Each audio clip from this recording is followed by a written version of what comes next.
Kim Chiu at mga pumarada, dumiretso sa SM Lucena, Mayor Mark hindi nakaligtas sa mga Kim Pao fans.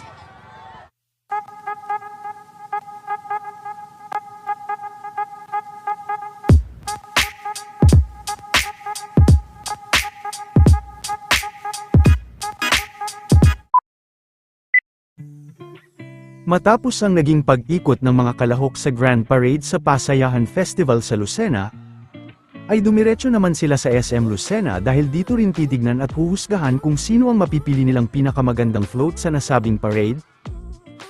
Makikita naman na kahit inabot na ng gabi ang kanilang parada ay fresh na fresh pa din si Kim at si Miss Sanya Lopez. Tila hindi rin naman sila napapagod sa pagkaway sa kanilang mga fans.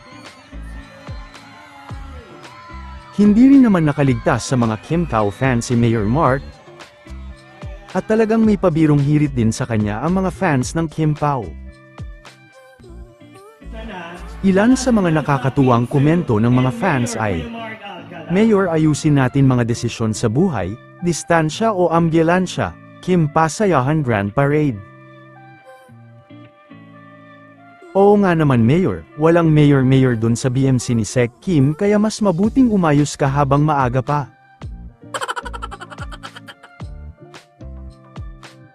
Mayor Kuya Mark, wag ka po titig, hahaha, off limits na po yan, may nagmamay-ari na po ng puso niyan. Samantala, tila hindi naman tumatanda si Sir Ian Veneracion at hanggang ngayon ay talagang marami pa rin ang kinikilig sa kanya.